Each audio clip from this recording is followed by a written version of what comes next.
Ooh, that's weird. Hi guys, let me just fix a new screencastify here. So let me get that in the right spot here.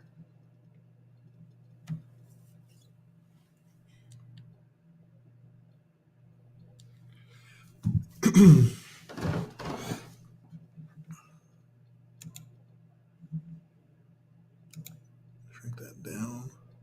Shrink down. Come on.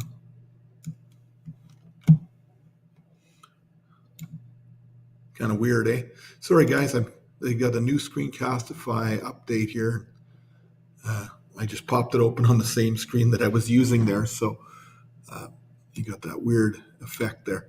Okay, so this is physics, and we're going to be looking at our next area here, and that's going to be universal gravitation today.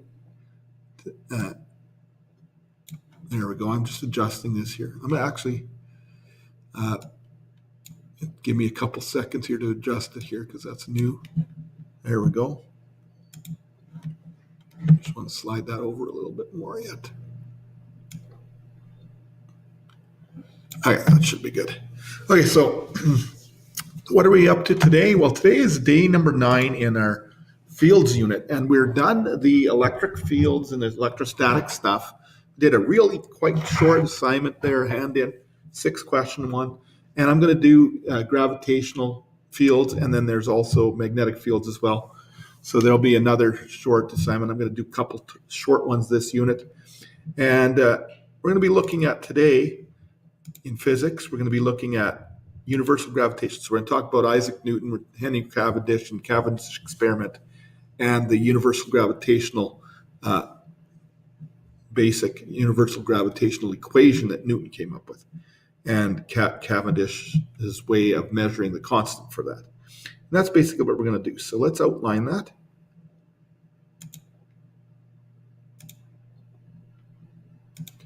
Okay, so today is day 9.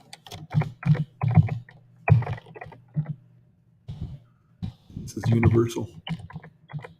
This is unit 3 still. And we're going to be looking at universal gravitation.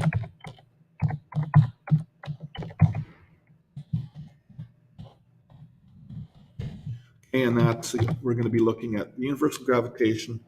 We're going to look at the equation. Okay.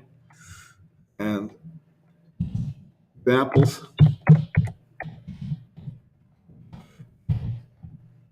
And we're going to look at Cavendish experiment.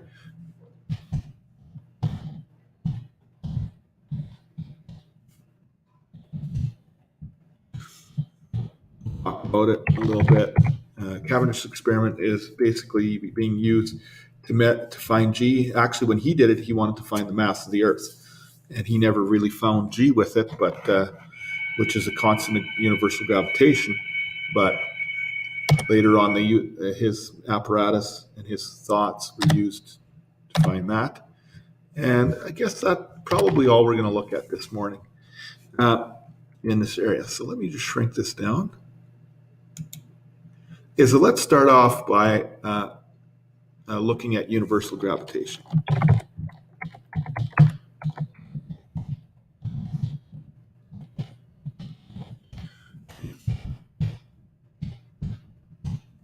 Okay, so and this is basically every object that has mass, doesn't matter what it is, has a force of gravity attracting other objects of mass to it.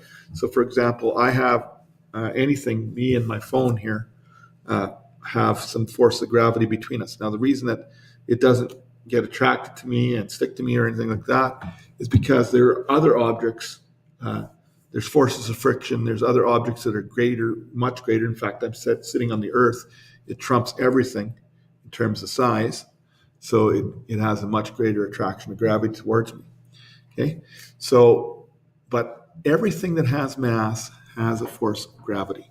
Okay, and Newton was the one that came up with the universal gravitation. So there are some factors.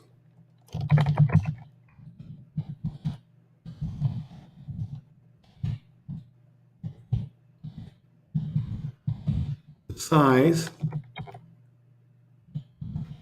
force, gravity, or we'll say gravitation, I guess, between two objects.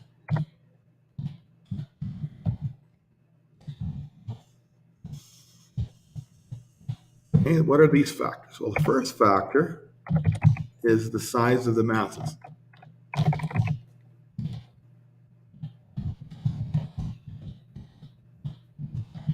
Of the two objects.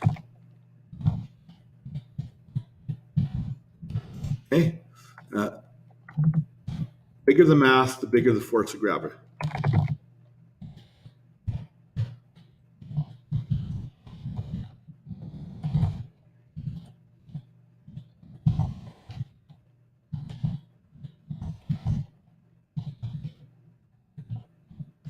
Between the objects.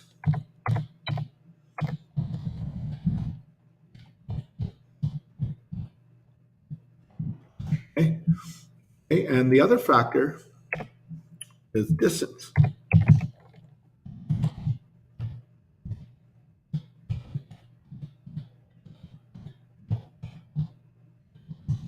Between the two objects.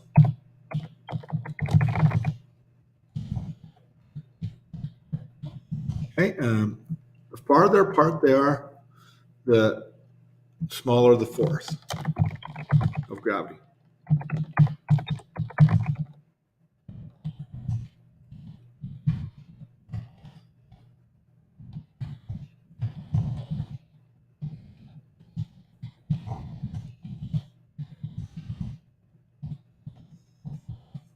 Two objects.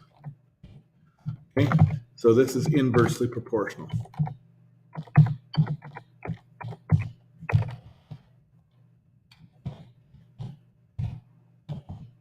Forgot the N. There.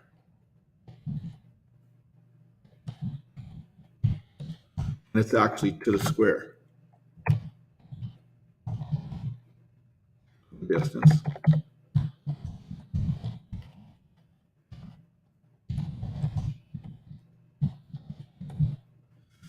Okay, so basically,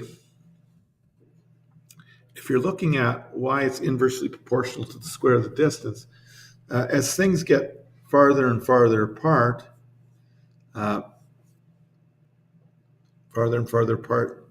if you're thinking of an object, for example, like a ball or something, and you pull it farther and farther back, it exposes the square of the area that you can actually see that. As you get closer in there, you can, and you get back farther and farther, the area that it encompasses changes, but as a square, and that basically gravity is pulling on that full force object area. But anyways, it's enough to know that it's inversely proportional. So Newton came up with the universal gravitational law. So the equation for this,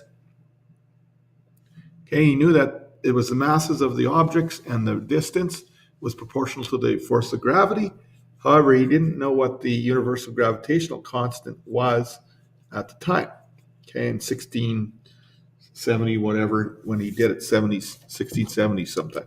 So Newton came up with the equation for universal gravitation. So let's just use the marker here for this.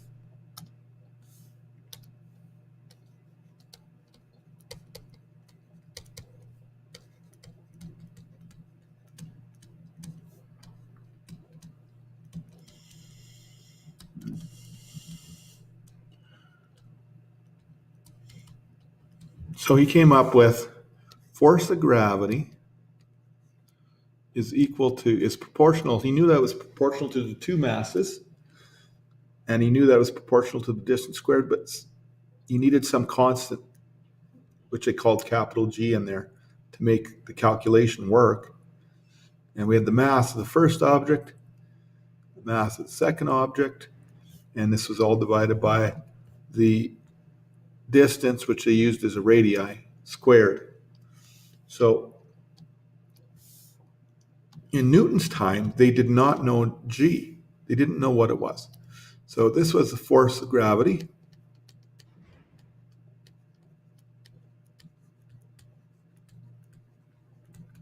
which is named after Newton, so Newton, right? But they didn't call it Newton's then, right?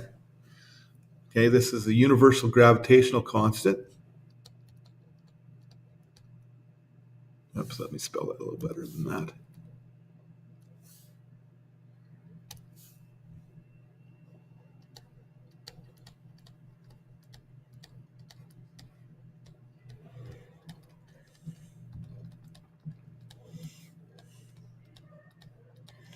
Okay, and I'll give you the size and what its numbers are after a minute here. These is the masses of the two objects.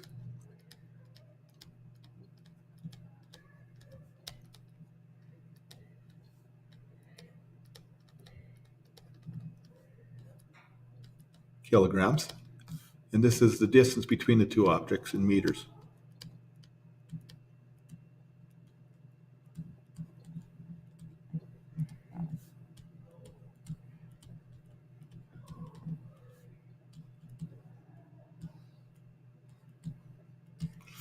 Okay, so and in Newton's time, they did not know what the universal gravitational constant was. Okay, they didn't know what it was.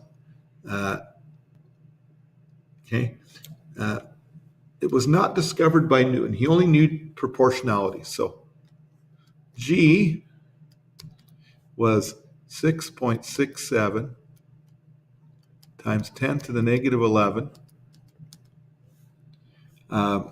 Newton times meter squared over kilogram squared. Okay, and this is not known in Newton's time.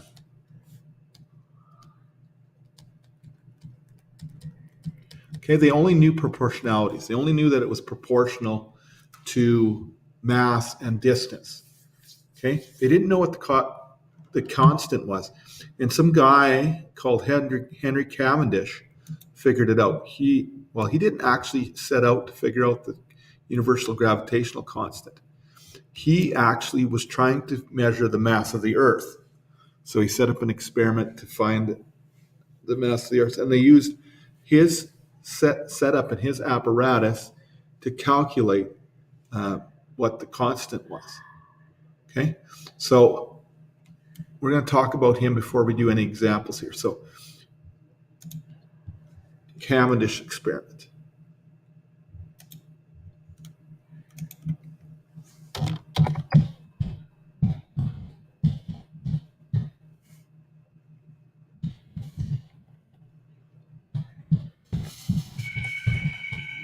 Okay, and this was originally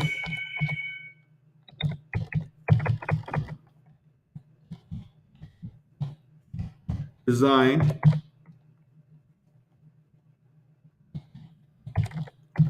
to measure the mass of the Earth.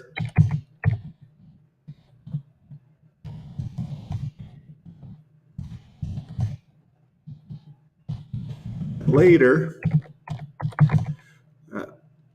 it determined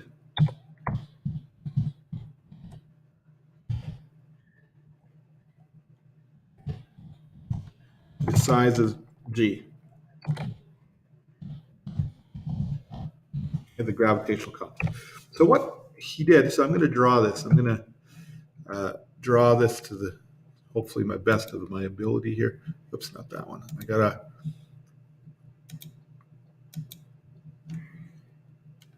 Okay, so what he did was he kind of he suspended from the roof. Okay, so this is what the setup looks like. So he had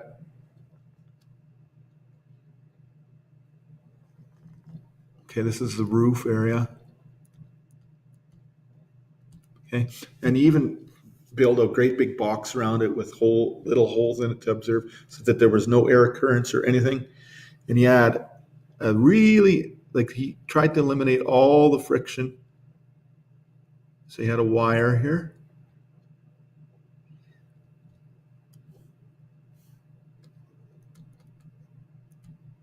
Okay, and on the wire he had a mirror. You can YouTube this stuff up too, and they'll show you some good modern day. And on this wire, he suspended on a balanced rod. He had two smaller masses of equal size.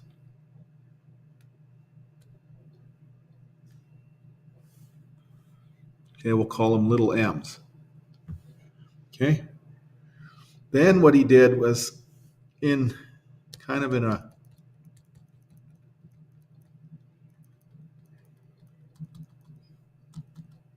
right beside these in a circular pattern like this, what he did was he took two great big masses. So let's do them in a different color here.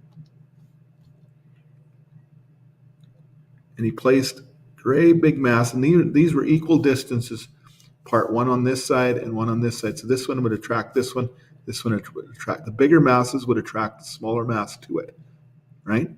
So these are bigger masses. We'll call them capital M's. And there was some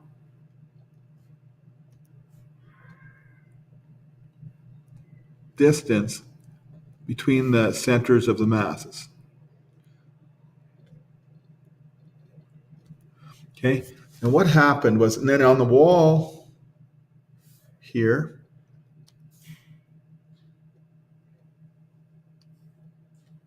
he had like kind of a very, very, very fine thing, and then as this twisted, it would move a slight amount. Okay, so this would be what would happen then, and this is his Cavendish experiment setup. So, and this is all in a box somewhere, and then he had on the wall, he had this mirror pointing at, or light or something. I can't remember exactly. So there was some torque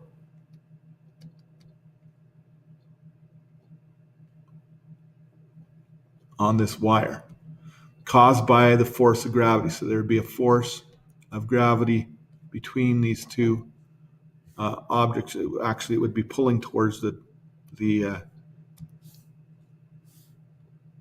larger mass would attract the smaller mass, right? According to the theory, right? So there'd be some force of gravity pulling that way and some force of gravity pulling this way. And what would happen is they would attract, okay? And there'd be some torque here. And then he was able to calculate what the constant was because he knew what these two masses were. They were equidistant apart. He knew what these two masses were.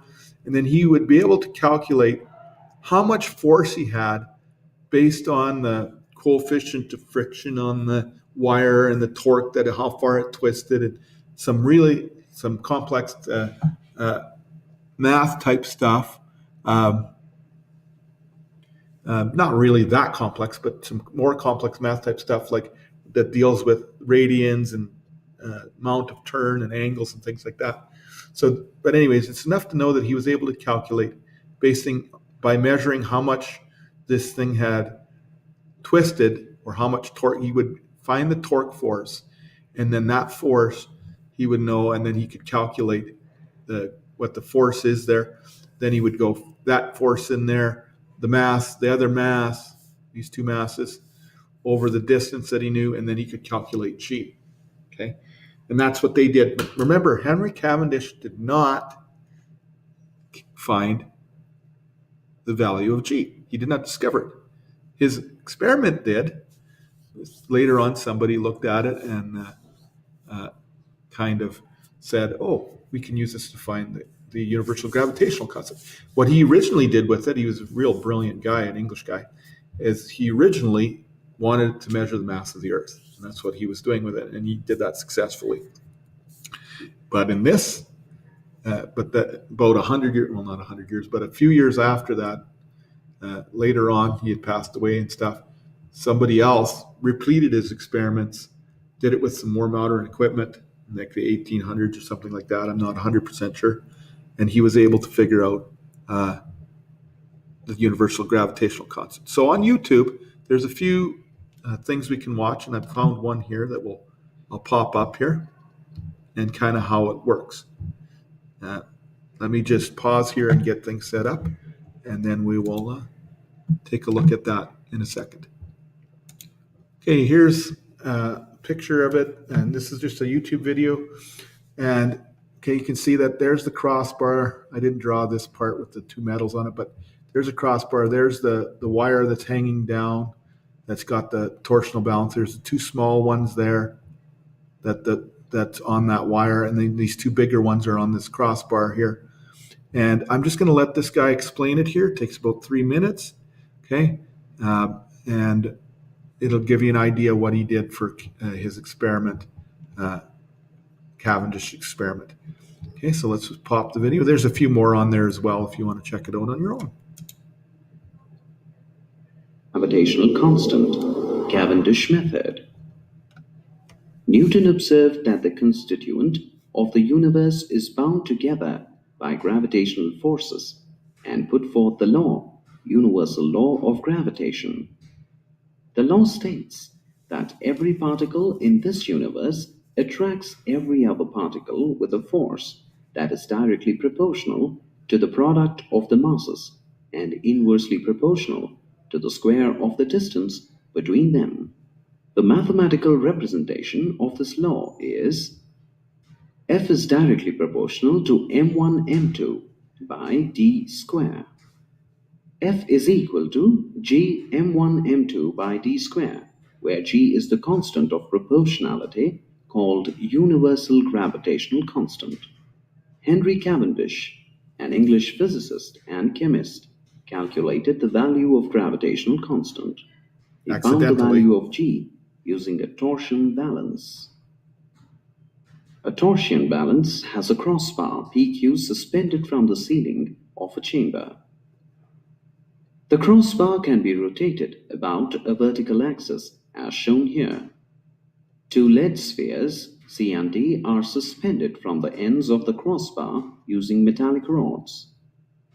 Another light rod, RS, is suspended by the means of fine torsion wire, M, made of silver-plated copper. There is a torsion head exactly below the center of the crossbar PQ to support the light rod RS.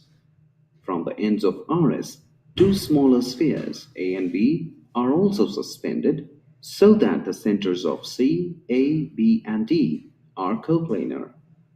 There are two telescopes T1 and T2 attached to the chamber for observations. The chamber is closed from all sides. This helps in eliminating the experimental error due to air currents. To start with, PQ is rotated and held at right angles to the line joining centers of C and D and also to RS. Adjust the torsion head so that the wire has no twist. Now rotate PQ till C and D lie on the opposite sides of A and B. The gravitational force of attraction between A and C and between B and D produce a twist in the wire. The couple so produced balances the restoring torque in the wire, and this brings the rod to its equilibrium position. Let theta be the angle of twist. The angle of twist theta is recorded with the help of the verniers. The gravitational constant G is calculated using the formula G is equal to C r square by 2m ml. We don't have to worry about this.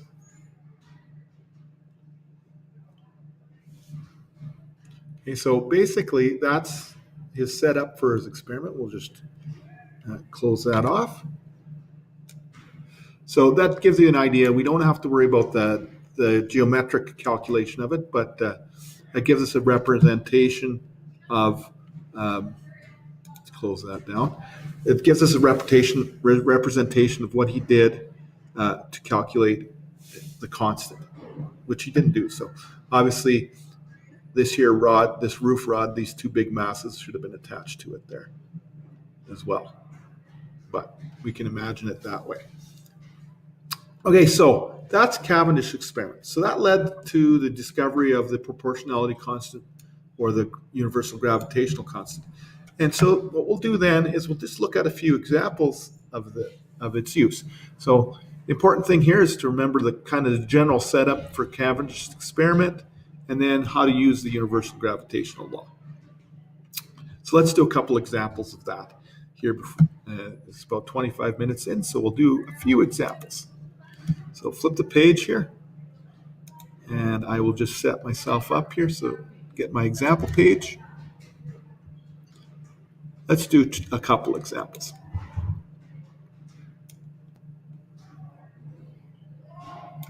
Okay, so let's try this one here. Okay.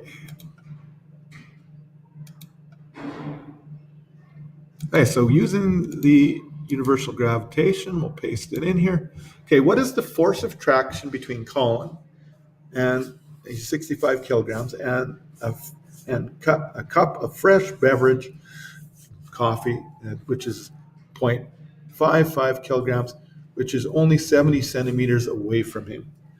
Okay, so if we're using universal gravitation, significant figure-wise, we've got 3, 3, and 3. So we want to go to 3 significant figures. So the formula, we know the two masses. Okay, we got Colin's mass.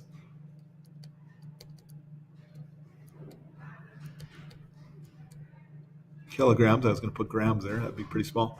And we know the mass of the cup of coffee, or the cup of beverage, so we'll say mass B at 0.550 kilograms. Okay, and we know that the distance between the two, the R value, if we've got to write it as meters for the constant, 0.700 meters. Okay, so, and we know that G is always the same, 6.67 times 10 to the negative 11.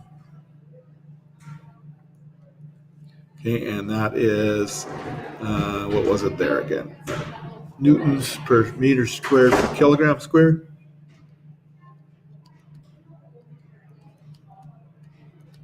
Okay, so we're just going to plug in to the proportionality, or the equation, I guess it's not a proportionality, it's fine.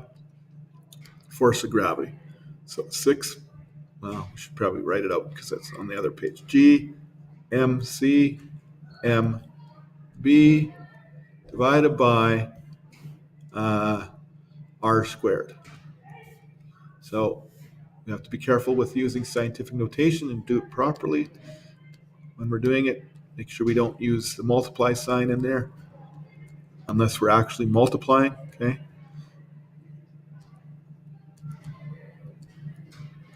Okay, there's the gravitational constant. First mass.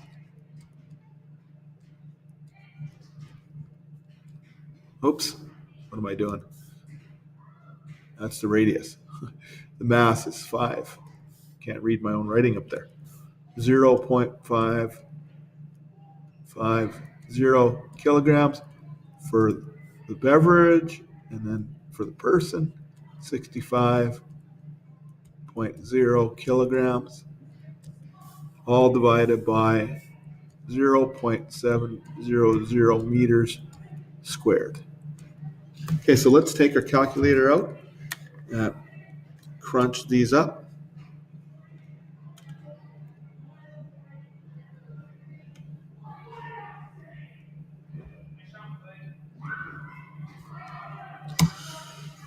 Okay, so let's go 6.67 exponent negative 11 times 65 times 0.55. Okay, so we get 2.1, 2, 3, 4. Really small number on the calculator. Okay, and then we divide that by 0.7 squared. Okay.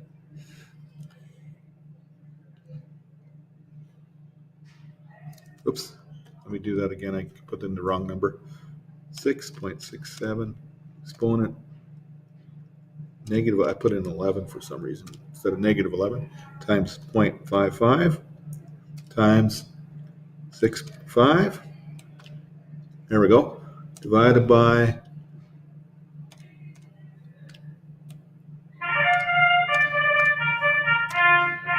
okay, so we got approximately force of gravity is really small. We got approximately, according to my calculator, 4, and it doesn't give me enough digits here. So that's all I'm going to go 1, 2, 3, 4, 5, 6, 7, 8. 4 times 10 to the negative 8 newtons. Okay, I should probably set my calculator into scientific notation so that I can get a little bit more digits in there. But that's basically how it works. You can also have a force of gravity and find a mass by manipulating it around. The other thing that we want to look at is we want to look at finding forces when we are trying to figure out and manipulating things around. So maybe finding a mass or a distance rather than just a force. So let's do an example like that using this equation. Okay, this time I'll try to use something with a little more scientific notation numbers on it. So this is often used in planetary studies. So let's do an example like that. Here, I'll cut this one up. This one up.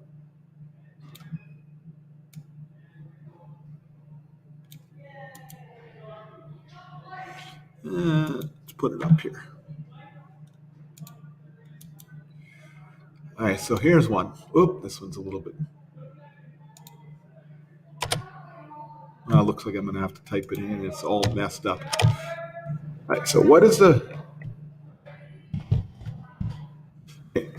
mass of a planet if the distance from the sun is 2.9 times 10 to the 12 meters?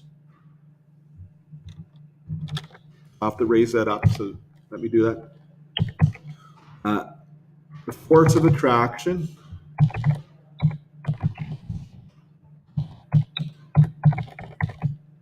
is, what is it here? 1.38 times 10 to the 21 newtons.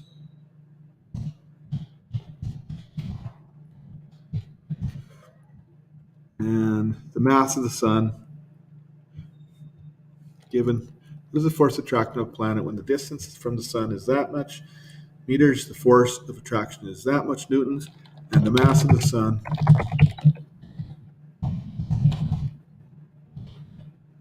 is 1.99 10 to the 30 kilograms.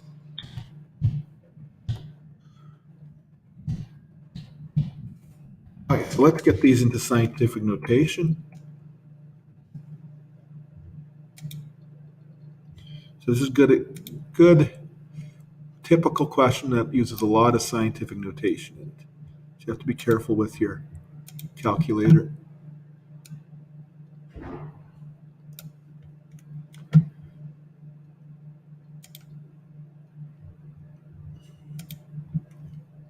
Okay, so there's our results. So if we kind of want to figure this out, we know that this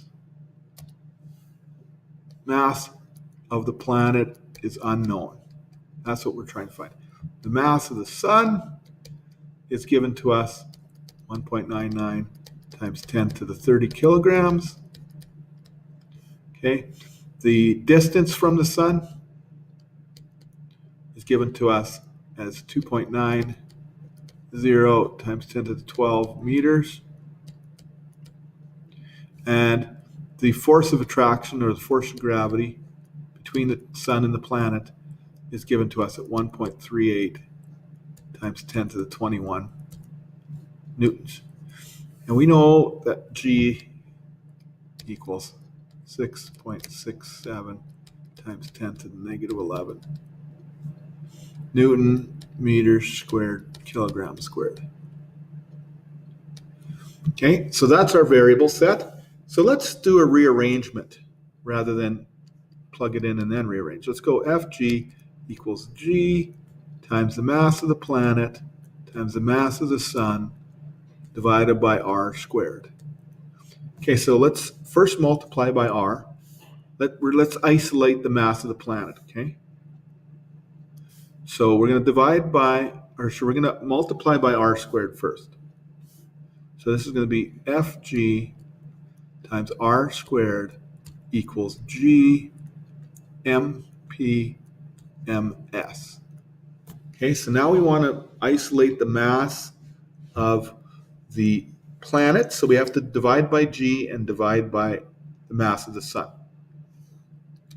So that would be Fg times R squared, divide by G, divide by the mass of the sun, and that's going to give us the mass of the planet. Okay, so we can work it that way and then plug our numbers in, or you could have plugged your numbers in and then manipulated your numbers, whatever you like better. In this case, I'm going to do it this way. So Fg, the force of gravity between the mass of the planet and the sun, was given to us at 1.38 times 10 to the 21.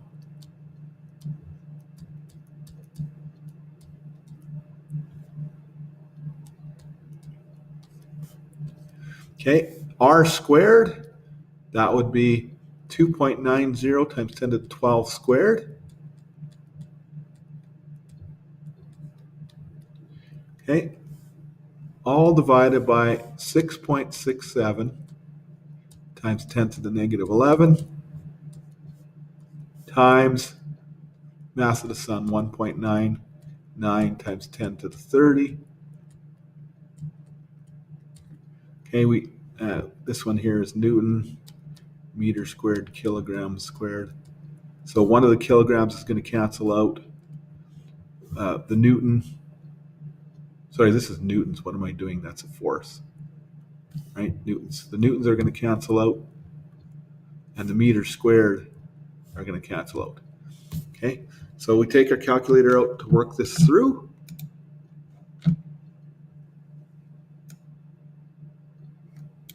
To see what the mass of this planet would be. Let's move that up. Okay, so let's do it. Let's do 2.9 scientific notation, 12, okay, squared. That's good. With mine, I got to do that in brackets. Okay, so that gives me 8.41 times 10 to the 24. Then I'm going to multiply that by 1.38 times 10 to the 21. So I get 1.6661 times 10 to the 46. I'm going to put that on my top. So I'll do an intermediate step here. Okay, so three significant figures. So let's go for 1.6 or 1.16, pardon me. 1 times 10 to the 46. Okay, and then this one would be 1.99 scientific notation, 30 times the gravitational constant, 6.67, scientific notation, 11, negative. So you get 1.327 times 10 to the 20. So the mass of the planet in kilograms, if we divide them and then round off to the three significant figures, divided by 1.327 would be 8.75 times 10 to the 25 kilograms. Okay, so there's two typical universal gravitational constants and Cavendish experiments. So that covers kind of what we wanted to do today. Okay, so that should be good enough. We're about 40 minutes in, and some schools have 45-minute classes, so I'm going to stop there. Okay, and we will be working with a little bit more with gravitational fields next. Okay, so we'll see you next day.